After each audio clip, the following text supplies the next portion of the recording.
एक तो पोल खुल गया मरियम नवाज का, उनकी गवर्नेंस का, कि ये झूठे दावों के ऊपर हुकूमत खड़ी है।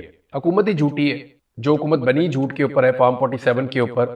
तो उनसे तो किसी सच की आप तवक्को कर नहीं सकते। जो डीआईजी ऑपरेशन ने कहा और जिस तरह से लाहौर की पुलिस इस्तेमाल हुई, जैसे उन्होंने कहा कि मरियम नवाज इन एक्शन, इस चीज का ट्विटर के ऊपर ट्रेंड चलाया गया, इस चीज का जो है वो सोशल मीडिया के ऊपर, मीडिया के ऊपर बाकायदा पुलिस ने इसके ऊपर एक प्रेस रिलीज भी जारी कर दी, जिसमें ये लिखा था, पहले अल्फाज ही ये थे कि वजीर आला मरियम नवाज इन एक्शन।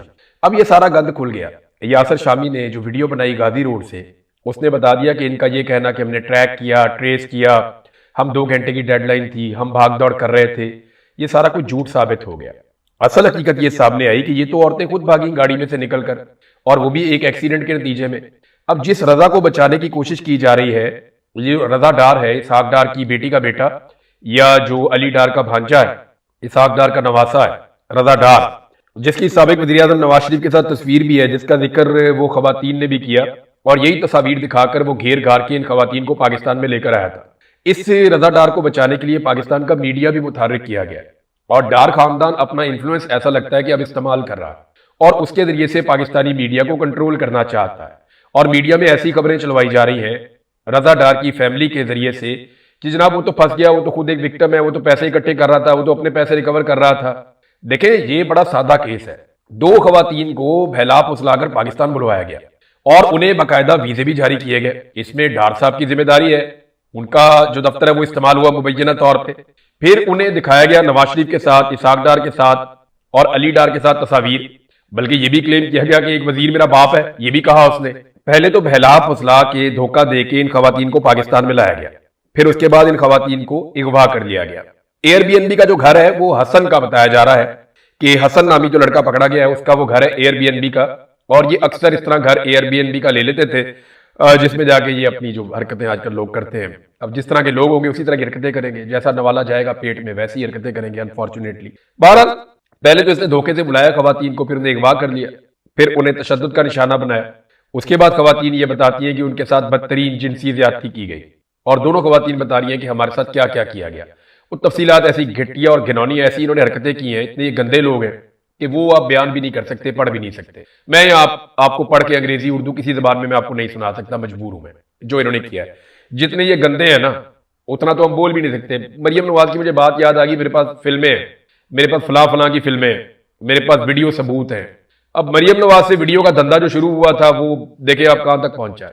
तो जैसे बड़े लोग होते हैं वैसे ही खानदान के छोटे लोग भी होते हैं। बहरहाल अब पहले तो धोखा, उसके बाद अगवा, अगवा के बाद तशद्दुद, फिर जिनसी ज्यादती, उसके बाद तावान तलब करना, ये बहुत बड़े बड़े जराइम है। उसके बाद भागने की कोशिश करना, खवातीन को लेकर वो भाग रहा था, एक्सीडेंट हुआ, वो खवातीन को वहीं छोड़कर भागने पर मजबूर हो गया क्योंकि खवातीन ने गाड़ी से बाहर निकलकर शोर मचा दिया था। और वहां जाकर पुलिस बजाय इसके के शवाहिद इकट्ठे करती और ये बताती कि हमने इन खवातीन को कैसे, हमें कहां से मिली, पुलिस ने वो सारी कहानी बदल दी। उन्होंने कहा जी हम तो ट्रैक करते हुए उस घर तक पहुंच गए, वहां से जाके हमने रिकवर कर ली। ये सब झूठ है। वो खवातीन तो पुलिस को सड़क से मिली थी, और कहानी को बदलने के लिए पुलिस ने सारे सबूत भी मिटा दिए। लेकिन शाबाश है यासिर शामी को और उन लोगों को जो इस टीम के अंदर काम कर रहे थे, उन्होंने जैसे भी करके ये सारे लिंक ढूंढे, और ना सिर्फ लिंक ढूंढे बल्कि पूरा खेल बेनकाब कर दिया। तो अब पुलिस को जो है वो शर्मिंदगी भी नहीं हो रही। अच्छा, वो लड़का जिसको रजा डार को ये मासूम कहते हैं, वो बाद में जिस तरह गाड़ी भगा रहा है वो भी आप देख ले मनाजिर। वहां से जो गाड़ी भाग रही है उसके भागने के मनाजिर आप देखें ना, कि वो निकली कहां से, इतने सारे लोगों के बीच में वो कैसा निकला। वो कभी जिग जैग कर रहा है, कभी यहां भगा रहा है, कभी वहां भगा रहा है। रास्ते में एक मोटरसाइकिल वाला जो है वो मरते मरते बचा है, कई और लोगों की जान को उसने खतरे में डाला, कई गाड़ियों से वो टकराते टकराते बचा है। पता नहीं वो सही तरीके से अपने घर पहुंचा भी या नहीं, वो तो गाड़ी देखेंगे तो पता चलेगा और कितनी जगह से लगी है। बहरहाल वो लड़का वापस से फिर वहां से भाग गया, और उसके बाद उसे वीआईपी किस्म की गिरफ्तारी दी गई। एएसपी को भेजा गया जिसने बड़े वीआईपी तरीके से उस लड़के को गिरफ्तार किया और किसी किस्म का शोर नहीं मचाया। अब इसमें ना कुछ लोग एक्सपोज हो गए। एक तो मरियम नवाज एक्सपोज हो गई बहुत बुरी तरह। क्या मरियम नवाज इस्तीफा देगी? क्योंकि वो जब तक वजीर आला है तब तक इस केस में इंसाफ तो हो नहीं सकता। 2 गैर मुल्की खवातीन को इंसाफ तो तभी मिलेगा ना जब मरियम नवाज वजीर आला के ओहदे पे नहीं रहेगी। हाँ, ये बहुत मुमकिन है कि वो खवातीन किसी वक्त पैसा वैसा लेके या उन्हें खरीदने की कोशिश की जाए या उन्हें खरीद लिया जाए, या कुछ भी हो सकता है ना, लालच दे दिया जाता है, डरा दिया जाता है, लोगों के स्टेटमेंट बदल जाते हैं। हो सकता है मुस्तकबिल में उनके स्टेटमेंट बदल जाए, इनके एजेंट उन तक पहुंच जाए, उनके साथ राब्ता कर ले, कोई पता नहीं होता। कोई पता नहीं होता। हम उनके बारे में कुछ कह नहीं सकते जब तक कि वो मुस्तकबिल का कोई कदम नहीं उठाती, लेकिन वो विक्टिम तो है हमारी नजर में। तो जनाब वो खवातीन के साथ जो कुछ भी हुआ, तो उन्हें इंसाफ कैसे मिल सकता है जब मरियम नवाज जो रिश्तेदार है उन लोगों की जिन्होंने ये जुल्म किया, वो वजीर आला के ओहदे पे बैठी रहेगी। और इससे पहले वो इसी केस को लेकर झूठ बोल भी चुकी है और झूठ सुन भी चुकी है और झूठ को जायज भी करार दे चुकी है, यानी उसके ऊपर उन्होंने कोई रद्द अमल भी नहीं दिया। फिर जो डीआईजी और एसएसपी यहां पे लाहौर में मौजूद है, उनकी नौकरी के ऊपर मौजूदगी में इंसाफ कैसे होगा, एक सवाल ये है। दूसरा ये है कि शवाहिद इकट्ठे ही नहीं किए गए। खवातीन को तो इन्होंने रातों रात निकाल दिया, जनाब फटाफट पाकिस्तान से बाहर इनको निकालो। खवातीन चली गई, सबूत इन्होंने इकट्ठे नहीं किए, मेडिकल का कोई अता पता नहीं है, फोरेंसिक का कोई अता पता नहीं है, इनके मोबाइल फोन से जो वीडियोस निकली उनका कोई अता पता नहीं है, इनकी जियो फेंसिंग का कोई अता पता नहीं है। तो पुलिस इस केस के ऊपर किसी किस्म का कोई काम नहीं कर रही, सिर्फ मट्टी डालने की कोशिश की जा रही है कि मामला दब जाए। और इंटरेस्टिंग बात यह है कि जो पुलिस 24 घंटे के अंदर इनकाउंटर कर देती है रेपिस्ट लोगों का या उनके नेफे में पिस्तौल चल जाते हैं, वो पुलिस इतने सारे दिन गुजरने के बावजूद अभी तक ये नहीं बता पाई कि बॉस कौन है और बॉस किधर है। अब पता चल रहा है कि एक नया बॉस पैदा किया जा रहा है और एक नया ऐसा बॉस पैदा किया जा रहा है जो ये क्लेम करेगा कि वही बॉस है और उसको लाकर सामने पेश कर दिया जाएगा। देखिए मैं फिर आपको बता रहा हूं, खवातीन ने यह भी कहा है कि वहां एक आदमी बड़ी शानदार अंग्रेजी बोलता था और बहुत अच्छे तरीके से अंग्रेजी बोलता था, तो ऐसा बंदा ढूंढना पड़ेगा जिसे बॉस बनाया जाए।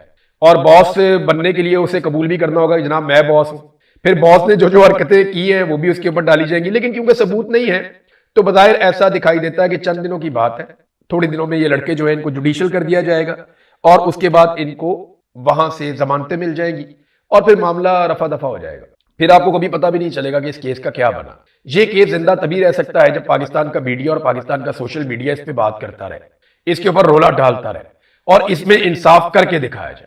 अदरवाइज पाकिस्तान में जिसको भी ये पकड़ते हैं उसके साथ जो मर्जी कर देते हैं, ये कह देते हैं बुरा आदमी था हमने मार दिया। 5 भाई, यानी वो भाई और बहनोई वो इकट्ठे ही थे, वो 5 बंदे इन्होंने एक ही करके मार दिए और एक ही रात में मार दिए और अलग अलग शहरों में मार दिए और एक ही शादी से सारे उठाए थे। मावराए अदालत कत्लों का रिकॉर्ड कायम किया।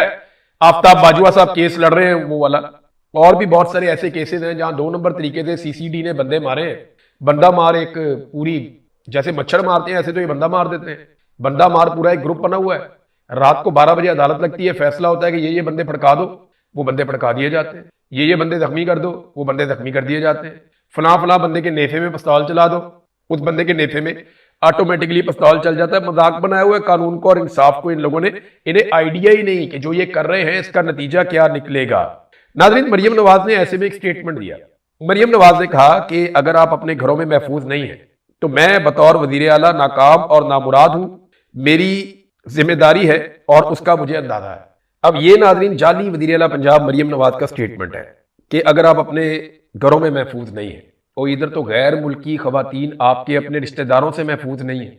आपके रिश्तेदार गैर मुल्की खवातीन को बुलाकर धोखे से उनका रेप करते फिरते हैं, उनके साथ टॉर्चर करते फिरते हैं। और मैं आपको एक बात बता दूं, आने वाले दिनों में बड़े ढिले मुंह के साथ ये आप इंफॉर्मेशन मिनिस्टर के और बाकी लोगों के मुंह से सुनेंगे और ये लोग कहेंगे कि ये खवातीन तो कॉल गर्ल्स थी, ये तो जनाब इस तरह की खवातीन थी। इनके कैरेक्टर के ऊपर कीचड़ उछाला जाएगा आने वाले दिनों में, आप देख लीजिएगा।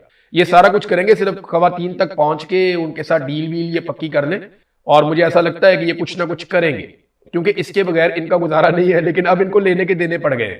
यानी जो पैसा ये खवातीन से निकलवाना चाहते थे, मुझे लगता है कि उससे बहुत ज्यादा शायद इनका अपना निकल जाएगा। मैं कुछ कंफर्म नहीं कर सकता, लेकिन सूरत हाल तो यही लग रही है। और ये मरियम नवाज किस मुंह से कह सकती है कि लोग अपने घर में महफूज नहीं है तो मैं नाकाम और नामुराद हूं? तो फिर आप सबसे ज्यादा नाकाम है और सबसे ज्यादा नामुराद है। उसकी वजह क्या है? चादर और चार दीवारी का जितना तकद्दुस पामाल मरियम नवाज के दौर में हुआ और आसिम मुनीर के जो अजीज हैं मोहसिन नकवी उनके दौर में हुआ, उतना तो किसी दौर में भी नहीं हुआ। पंजाब में चादर और चार दीवारी का जो तकद्दुस पामाल मोहसिन नकवी ने और मरियम नवाज ने करवा छोड़ा है, उसका पाकिस्तान की तारीख में कोई दूसरा रिकॉर्ड नहीं मिलता। जो तबाही इन्होंने फेरी है, लोगों के बेडरूम तक ये घुस गए, लोगों के घरों के कैमरे तोड़ दिए, उनकी गाड़ियां तोड़ दी, उनके मोटरसाइकिल तोड़ दिए, उनके टीवी, फ्रिज, उनके घर का फर्नीचर, खिड़कियां, बहुत नुकसान किया लोगों का इन्होंने। हत्ता कि जो वॉश बेसन होता है या कमोड होते हैं उनको भी तोड़ देते हैं डंडे मार मार के पागलों की तरह। ऐसा लगता है याजूज माजूज ने हमला कर दिया था वहां पे जहां पे इनके लोग जाते हैं। लोग वाकई अपने घरों में महफूज नहीं है। इन्होंने चादर और चार दीवारी का बदतरीन तकद्दुस पामाल किया है। तो वाकई आईना इनको देखना चाहिए और रोजाना अपने आप को कहना चाहिए कि आप नामुराद भी हैं, और नाकाम भी है। नादरीन, खामनाई का नमाज जनाजा हुआ, आयतुल्लाह अली खामनाई का, और उसमें मुश्तबा खामनाई शिरकत नहीं कर सके। उनकी अहलिया का जो जनाजा हुआ एक दिन पहले, उसमें भी वो शिरकत नहीं कर सके। आप हालात की संगीनी का अंदाजा यहां से लगा सकते हैं कि मुश्तबा खामनाई अभी भी सामने नहीं आ सके। अगर वो मंजर आम पे आएंगे तो इसराइल उनको ट्रैक करेगा। बहुत सारे जासूस वहां पे मौजूद हैं ईरान में, वो ट्रेस करेंगे और वो कोशिश करेंगे कि किसी तरह से अमेरिका और इसराइल तक मालूमात पहुंचाई जाए, क्योंकि मुश्तबा खामनाई एक ऐसी रुकावट है कि अगर इसको दूर कर दिया तो नरम लोगों के लिए जगह बन सकती है और अमेरिका अपने टारगेट आसानी से हासिल भी कर सकता है। लेकिन हार्डलाइनर्स जो हैं वो मुश्तबा खामनाई के साथ हैं, और मुश्तबा खामनाई खुद एक हार्डलाइनर है। उन्होंने अपना पूरा खानदान शहीद करवा लिया, तो अब वो कैसे पीछे हट जाए, ये भी एक बड़ा सवाल है।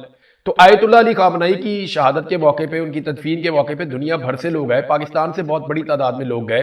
पाकिस्तान का वजीर आजम, पाकिस्तान का नायब वजीर आजम, पाकिस्तान का वजीर दाखिला, पाकिस्तान का वजीर आला सिंध के सूबे का, और बाकी और बहुत सारे सियासतदान, हत्ता के फील्ड मार्शल भी पाकिस्तान का, ये सब लोग वहां पे गए थे। और मुझे हैरत हो रही थी कि ये मकतूल के लिए दुआएं भी मांग रहे हैं हाथ उठा के, और कातिल के लिए नोबेल का अमन इनाम भी मांग रहे हैं। है ना मजेदार बात, एक तरफ दो दो मरतबा अमन का नोबेल इनाम मांगते हैं उस आदमी के लिए जिसने कत्ल किया, और दूसरी तरफ मकतूल के घर में जाके वहां पे फातह ख्वानी भी करते हैं। इसको आप क्या कहेंगे अपनी जुबान में, सादा जुबान में आप क्या कहेंगे कि जनाब हम मकतूल के साथ भी हैं, कातिल के साथ भी हैं। कातिल ने क्योंकि कत्ल किया है तो हम चाहते हैं कि उसे अमन का नोबेल इनाम मिले।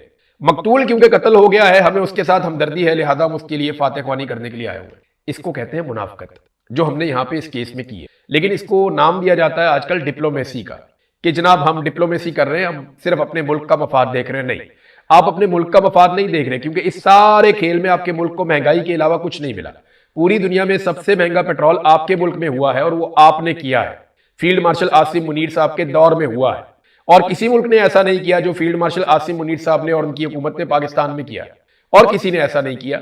तो आपने ऐसा क्यों किया? क्योंकि पाकिस्तान का नहीं, आप अपने बारे में सोच रहे थे कि आपने सरकार कैसे बचानी है, आपने इमरान खान से कैसे बचना है, और इमरान खान से बचने के लिए डोनाल्ड ट्रंप की हर बात आंखें बंद करके इन्होंने मानी भी है। नाजरीन, डोनाल्ड ट्रंप ने स्टेटमेंट भी एक दिया। उन्होंने कहा चाहते तो निशाना बना सकते थे। नमाज जनाजा में सारे लोग वो आए हुए थे जो हमायत करते हैं या हुकूमत के सारे लोग थे, लेकिन फिर बाद में मुज़ाकरात के लिए भी कोई नहीं बचता। अब ये एक तरह की फिर धमकी है। डोनाल्ड ट्रंप कोई मौका वैसे छोड़ते नहीं है, चाहते तो यहाँ पे हम मार लेते, हमारा एहसान है, हमने नहीं मारा, हम मुज़ाकरात करना चाहते हैं ईरान के साथ। लेकिन फिर डोनाल्ड ट्रंप एक बात पे बहुत हैरान हुए, और वो अपनी हैरानगी छुपा नहीं पाए, और उन्होंने वो बात पब्लिकली कर दी। डोनाल्ड ट्रंप ने कहा कि मैंने ईरानी अवाम को आयतुल्लाह अली खामनाई के लिए रोता हुआ देखा तो मैं हैरान हो गया। मुझे तो लगता था कि ईरानी लोग जो हैं वो आयतुल्लाह अली खामनाई शहीद से नफरत करते हैं, लेकिन मैं ये मनाजिर देख रहा हूं कि लोग तो उससे प्यार करते हैं। देखे, ये जो हुकूमत या रिजीम इस वक्त ईरान में मौजूद है ना, इसके हमायती भी बहुत बड़ी तादाद में, इसके मुखालिफ भी बहुत बड़ी तादाद में। ऐसा नहीं है कोई मुखालिफ नहीं है, मुखालिफ बोल नहीं पाते, कंट्रोल बहुत अच्छा है खामनाई रिजीम का, तो वो बोल नहीं पाते, निकल नहीं पाते। अब थोड़ा थोड़ा मोमेंटम उनका विचारों का बना था। ये जंग करने के बाद डोनाल्ड ट्रंप ने और नेतन्याहू ने इतना बड़ा फायदा दे दिया ईरान की मौजूदा सरकार को कि अगर उनकी मकबूलियत कुछ कम हुई भी थी तो वो वापस आ गई। यानी आयतुल्लाह अली खामनाई को शहीद करने के बाद उन्होंने इतना बड़ा हीरो बना दिया कि अब ईरानी उनके नक्शे कदम पे चल रहे हैं। इससे पहले लोग इस रिजीम से बहुत सारी शिकायत करते थे। लोग कहते थे जी महंगाई बढ़ गई है, हमारे ऊपर सैंक्शंस हैं, हम दुनिया में ट्रैवल नहीं कर पाते, हमारे बड़े मसाइल हैं। वो हुकूमत से महंगाई के बारे में, दीगर चीजों के बारे में, गवर्नेंस के बारे में सवालात उठाते थे, लोग ये कहते थे, और उनकी तादाद बढ़ रही थी।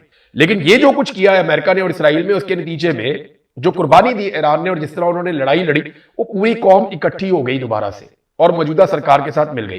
तो ये डोनाल्ड ट्रंप साहब का अपना ही किया धरा है। नाजरीन, जरदारी ने डोनाल्ड ट्रंप को दावत भी दे दी पाकिस्तान के दौरे की, लेकिन अभी तो जरदारी को मेरे ख्याल में डोनाल्ड ट्रंप सही तरह जानता भी नहीं है।